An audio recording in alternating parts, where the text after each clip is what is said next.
Friends, आज हम बात करने वाले हैं 10 मई 2024 को release Telugu crime thriller movie SIT, जिसको डायरेक्ट किया है विजय भास्कर रेड्डी ने और इसकी करंट IMDb रेटिंग है 8.6 आउट ऑफ 10। मूवी की शुरुआत में हमें टीवी पर एक न्यूज दिखाई जाती है जिसमें बताया जाता है कि वासु नाम के एक क्रिमिनल ने एक लड़की के साथ गलत किया और फिर उसका मर्डर कर दिया और पुलिस डिपार्टमेंट ने इस केस की इन्वेस्टिगेशन के लिए एक टीम बनाई है जिसको लीड कर रहे हैं ACP प्रधा। और अगले दिन हम देखते हैं ACP प्रधा अपनी टीम के साथ वासु का पीछा करता है और थोड़ी देर बाद वासु इनकाउंटर में मारा जाता है। और अब सीन शिफ्ट होता है और हम एक आदमी को देखते हैं जिसका चेहरा हमें नहीं दिखाया जाता हो। वो एक घर में जाता है जहाँ एक औरत सो रही होती है। वो अपने गन पे साइलेंसर लगाता है और उस औरत को शूट कर देता है। और अगले दिन न्यूज में है बताया जाता है जो औरत मारी गई उसका नाम नव्या था और वो एक बहुत बड़े सॉफ्टवेयर ऑर्गेनाइजेशन की MD थी। अब एक हाई प्रोफाइल मर्डर केस था तो इसलिए ACP प्रधा को उसके सीनियर कॉल आता है और मिलने के लिए बुलाता है। जब ACP अपने सीनियर से मिलता है वो बताता है कि इस केस को सॉल्व करने के लिए हमारे ऊपर बहुत प्रेशर है और मैं तुम्हें 48 घंटे देता हूँ, इस केस को जल्द से जल्द सॉल्व करो। और वो बताता है कि इस इन्वेस्टिगेशन में तुम्हारी हेल्प के लिए मैंने और 4 ऑफिसर्स को तुम्हारे साथ लगा दिया है, जिनमें एक का नाम है D किरण, वो हैकिंग में एक्सपर्ट है, और दूसरा है G दास, वो एक फॉरेंसिक एक्सपर्ट है, और दीप्ति और ऋषि, ये चारों लोग तुम्हारी हेल्प करेंगे इस केस की इन्वेस्टिगेशन में। अब प्रधा अपनी टीम से मिलता है और वो लोग क्राइम सीन पर जाते हैं जहाँ बारीकी से इन्वेस्टिगेशन करते हैं, सारे फिंगरप्रिंट्स कलेक्ट करते हैं। तो वहीं वो देखते हैं कि बाथरूम के विंडो का ग्रिल खुला हुआ था, किसी ने उसे बाहर निकाल दिया था, शायद उससे कोई बाहर जा सकता है। सारे एविडेंस कलेक्ट करके वो अपने ऑफिस आते हैं और नव्या के घर आने जाने वालों से रेगुलर पूछताछ करते हैं, जैसे दूध वाला, घर पे काम करने वाली बाई और सिक्योरिटी गार्ड से। जब वो लोग नव्या के पेरेंट्स से बात करते हैं तो नव्या की माँ बताती है कि कुछ दिन पहले मेरी बेटी का मेरे पास कॉल आया था और मुझसे बता रही थी कि उसका हस्बैंड उस पर शक करता है और इस वजह से आए दिन उनके बीच में लड़ाइयाँ होती रहती हैं। अब ACP अपनी पूरी टीम के साथ नव्या के हस्बैंड से मिलने उसके ऑफिस जाता है और जब ACP उससे पूछता है क्या तुम्हारा और तुम्हारी वाइफ के बीच में लड़ाई झगड़े हुआ करते थे, तो मना कर देता है। तो ACP उसको बताता है कि थोड़ी देर पहले ही मेरी नव्या के पेरेंट्स से बात हुई है और उनके अनुसार तुम्हारी और नव्या की अक्सर लड़ाइयाँ होती थी। तो उसका हस्बैंड बोलता है कि सर, हर हस्बैंड वाइफ के बीच में लड़ाइयाँ होती हैं और इन छोटी छोटी लड़ाइयों के लिए मैं अपनी वाइफ का मर्डर नहीं करूंगा। तो वो लोग उसके ऑफिस का CCTV फुटेज कलेक्ट करते हैं। अब वो लोग अपने ऑफिस जाते हैं और उस CCTV फुटेज को चेक करते हैं तो पाते हैं कि जब नव्या का मर्डर हुआ तो उसका हस्बैंड अपने ऑफिस में था, तो इसका मतलब उसने मर्डर नहीं किया। अब ACP की टीम ऑब्जर्व करती है कि नव्या का घर 2 ट्रैफिक सिग्नल के बीच में था और उसके बीच में और कोई एग्जिस्ट भी नहीं था। वो लोग CCTV फुटेज चेक करते हैं और उन गाड़ियों की लिस्ट तैयार करते हैं जिन्होंने उस एरिया को पार करने में नॉर्मल से ज्यादा टाइम लिया था। तो उन्हें एक ऑटो मिलता है। जब वो लोग ऑटो के ड्राइवर से पूछताछ करते हैं तो पता चलता है कि उस ऑटो में ट्रेवल करने वाला और कोई नहीं, नव्या का हस्बैंड ही था। जब ACP की टीम उसके हस्बैंड से सख्ती से पूछताछ करती है तो वो बताता है कि हाँ, मैंने ही उसको मारा क्योंकि मुझे उस पर शक था। तो नव्या का हस्बैंड राहुल बताता है कि जब हम पहली बार मिले तो नव्या ने मुझे बताया कि जब वो कॉलेज में पढ़ती थी तो उसका वरुण नाम के एक लड़के के साथ अफेयर था, लेकिन बाद में ब्रेकअप हो गया। अब उसका और वरुण का कोई संबंध नहीं है। तो मैं भी एग्री हो गया क्योंकि आज के जमाने में सबका शादी से पहले कोई न कोई अफेयर होता है। लेकिन शादी के कुछ दिन बाद मैंने देखा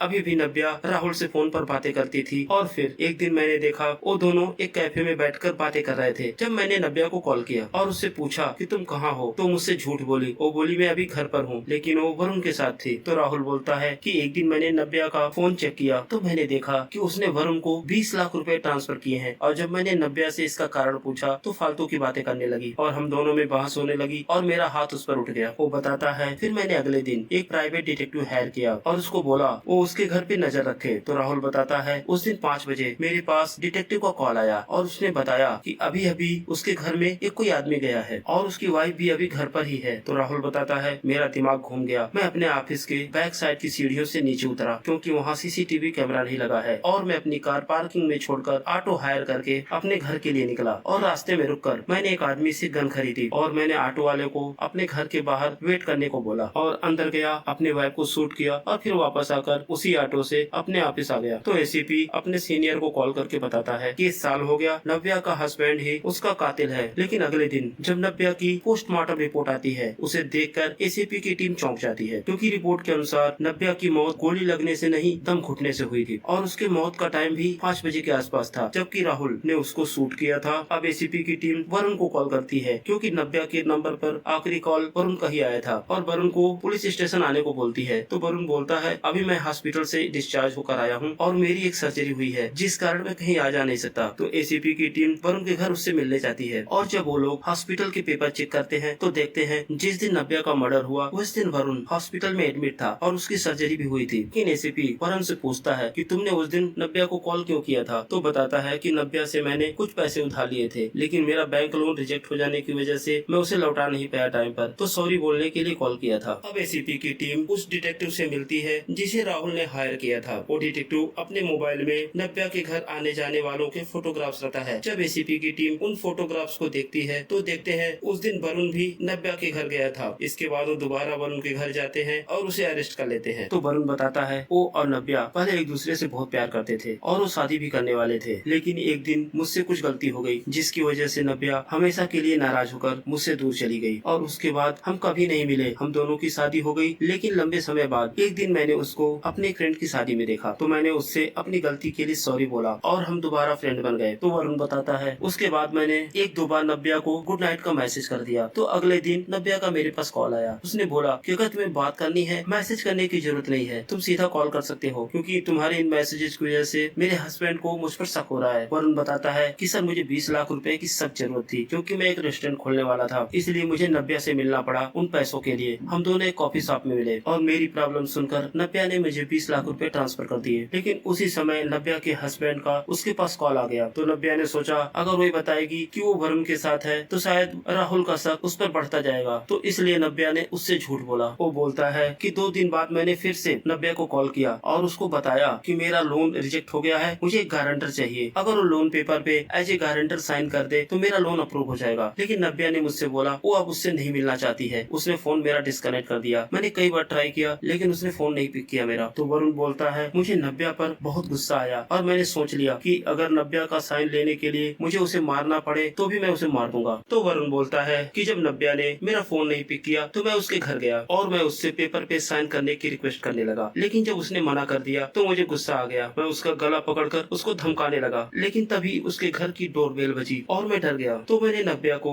अपने फोन में रिकॉर्डेड एक पुराना वीडियो दिखाया जिसमें वो कपड़े चेंज कर रही थी। मैंने उसको बोला कि अगर तुमने अपने पति को कुछ भी बताया तो मैं वीडियो इंटरनेट पे अपलोड कर दूंगा। और फिर मैं जाकर बाथरूम में छिप गया। थोड़ी देर बाद गेट खुला, कोई अंदर आया और फिर नव्या के चीखने की आवाज आई। जब मैंने बाथरूम का दरवाजा खोलने की कोशिश की तो दरवाजा बाहर से बंद था। तो मैंने बाथरूम के खिड़की का ग्रिल निकाला और बाहर आया और जब मैं नव्या के कमरे में गया तो देखा वो पहले से मारी जा चुकी थी। तो मैं काफी डर गया और उसके बाद मैं वहाँ से भगा और जाकर दोबारा हॉस्पिटल में एडमिट हो गया। अब एसीपी की टीम सबके फिंगरप्रिंट चेक करती है। काम वाली बाई, दूध वाला, जब वो नव्या के माँ बाप का फिंगरप्रिंट चेक करती है तो नव्या की माँ का फिंगरप्रिंट्स नव्या के गले पे पाए जाने वाले फिंगरप्रिंट से मैच कर जाता है। अब एसीपी सख्ती से उनसे पूछता है। वो बताते हैं कि वो नव्या के असली माँ बाप नहीं है। नव्या के असली माँ बाप का तो बचपन में ही एक्सीडेंट हो गया था, हम उसके चाचा चाची हैं। लेकिन नव्या के बाप ने मरने से पहले एक वसीयत बनाई थी जिसके अनुसार अगर नव्या की मौत कम उम्र में हो जाएगी तो उस कंडीशन में उसकी सारी जायदाद ट्रस्ट को चली जाएगी। लेकिन अगर नव्या की मौत उसके शादी के बाद होगी तो उस जायदाद का कुछ हिस्सा हमें मिलेगा। लेकिन नव्या की शादी के बाद अगर नव्या चाहती तो आधी जायदाद हमें दे देती। और जब नव्या ने हमें कॉल किया कि उसका पति उसको टॉर्चर कर रहा है तो हम मिलने उससे उसके घर आए और जबरदस्ती उससे पेपर पे साइन लिए। लेकिन हम नव्या को मारना चाहते थे क्योंकि उसके मरने के बाद अब सारी जायदाद हमारी हो जाती, क्योंकि उसके मर्डर के इल्जाम में उसका पति जेल जाता। हम नव्या का गला दबाना चाहते थे लेकिन वो हमें धक्का देकर अपने रूम में भाग गई। हम वहाँ उसका पीछा करते हुए गए, उसके गले में साड़ी का फंदा बनाकर हमने पंखे पे हैंग कर दिया। अभी वो मरने वाली थी तभी हम देखते हैं नव्या के घर के बाहर पुलिस की जीप आकर रुकती है। तो हम नव्या को ऐसे ही छोड़कर वहाँ से भाग गए। वहीं एससीपी की टीम का ऑफिसर रेसी पता करता है और बताता है कि सर मैंने पता किया और कि नव्या के माँ बाप को भी इन दोनों ने ही मारा था। लेकिन हम देखते हैं जब नव्या के चाचा चाची वहाँ से भाग रहे थे तब नव्या जिंदा थी। अब सीन शिफ्ट होता है और हम देखते हैं इंस्पेक्टर रेसी अपनी गर्लफ्रेंड से मिलता है जो कि एक क्रिमिनल जर्नलिस्ट है। तो बताती है कि नव्या एक सोशल वर्कर थी और मर्डर के 2 दिन पहले ही नव्या ने किसी के खिलाफ ह्यूमन राइट्स में केस फाइल किया था। अब ऋषि दोबारा नव्या का कॉल हिस्ट्री चेक करता है तो देखता है कि 5 बजे के आसपास नव्या ने 100 नंबर पे डायल किया था। जब वो कंट्रोल रूम में पता करता है तो हाँ बताया जाता है कि हाँ इस टाइम एक कॉल आया था, लेकिन उधर से कोई जवाब नहीं मिला तो मैंने नजदीकी पुलिस स्टेशन को कॉल कर दिया। वहीं जब वो लोग नव्या के डायल कॉल और उसके सीडीआर चेक करते हैं तो देखते हैं उसके मोबाइल के डायल कॉल लिस्ट से एक नंबर डिलीटेड था। तो ऋषि उस नेटवर्क प्रोवाइडर कंपनी के ऑफिस जाता है, लेकिन जब वहाँ की वर्कर डाटा चेक करती है तो बताती है ए रिकॉर्ड यहाँ के सर्वर में भी नहीं है, वो यहाँ से भी डिलीटेड है। अब ये बात ऋषि को चौंकाती है। जब ऋषि उससे पूछता है कि इसकी इन्वेस्टिगेशन कौन करेगा तो बोलती है इसका राइट तो हमारे मैनेजर के पास है। जब वो अपने मैनेजर को कॉल करती है तो उसका नंबर स्विच ऑफ आता है। तो ऋषि उसके मैनेजर का घर का एड्रेस लेकर उसके घर जाता है, लेकिन जब वो घर पर पहुंचता है तो देखता है वो मैनेजर पहले से ही मारा जा चुका था। लेकिन तभी ऋषि को पता चलता है कि नव्या ने एसीपी प्रधा के खिलाफ फेक इनकाउंटर का केस किया था। जब ऋषि प्रधा से पूछता है तो बताता है कि एक रात मेरा भाई ड्रग्स के नशे में मेरे पास आया और उसने बताया उससे बहुत बड़ी गलती हो गई, उसने एक लड़की के साथ जबरदस्ती किया और फिर उसका मर्डर कर दिया। और हम देखते हैं उसके साथ का लड़का उन नव्या को कॉल करके सारी बातें बताता है। तो नव्या बोलती है कि अभी मैं शहर से बाहर हूँ, लेकिन तुम अपने पास के पुलिस स्टेशन में जाकर एक कंप्लेंट दर्ज कराओ। तो एसीपी बताता है कि मैं काफी डर गया था अपने भाई को बचाने के लिए, लेकिन किस्मत ने मेरा साथ दिया। जब मैंने चेक किया तो मुझे उस रात पर बासु के फिंगरप्रिंट्स मिले और इस आधार पर मैंने बासु को अरेस्ट किया और उसका फेक इनकाउंटर कर दिया। और एसीपी बताता है अगर एक केस आगे बढ़ता तो मेरी जॉब चली जाती और मुझे सजा भी होती। तो उस दिन जब नव्या ने कंट्रोल रूम में कॉल किया था और पुलिस स्टेशन से मेरे पास कॉल आया और जब मैं उसके घर गया, डोर बेल बजाया तो किसी ने दरवाजा नहीं खोला। फिर मैं पीछे गया तो देखा पीछे का दरवाजा खुला था। मैं घर के अंदर गया, मैंने आवाज लगाई लेकिन किसी ने कोई जवाब नहीं दिया। और मैं जब ऊपर के फ्लोर पे गया तो मुझे नव्या दिखी और उसी टाइम मुझे बदला लेने की सूझी और मैंने मौके का फायदा उठाया और वही नव्या को मार दिया। अब ऋषि एसीपी को जंगल में ले जाता है और उसके साथ उसके बाकी टीम मेंबर भी होते हैं और बोलता है कि हम चाहते हैं आपका एनकाउंटर करना, लेकिन आप हमारे सीनियर रह चुके हो तो आपको भी एक चांस दिया जाएगा। इस गन में 4 बुलेट्स हैं और हम हैं 4। हम आपके आंखों पे पट्टी बांधते हैं, आप शूट करो। अगर आपने हम सबको मार दिया तो आप बचे, लेकिन हम में से अगर एक भी बचा तो आपको शूट कर देगा। अब वो लोग एसीपी की आंखों पे पट्टी बांधते हैं। एसीपी अनुमान से ही गन चलाता है, लेकिन जब अपनी पट्टी खोलता है तो देखता है उसका छोटा भाई उसके सामने मरा पड़ा होता है। इसका मतलब अनजाने में एसीपी ने अपने भाई को ही शूट कर दिया। अब एसीपी बहुत नाराज होता है, वो बोलता है मैं तुम लोगों को नहीं छोड़ूंगा। तो ऋषि बोलता है हम जानते हैं कि आप अपने रास्ते में आने वाले हर एक शख्स को मिटा दोगे। लेकिन तभी ऋषि के पास एक कॉल आती है और कॉल पर बातें सुन के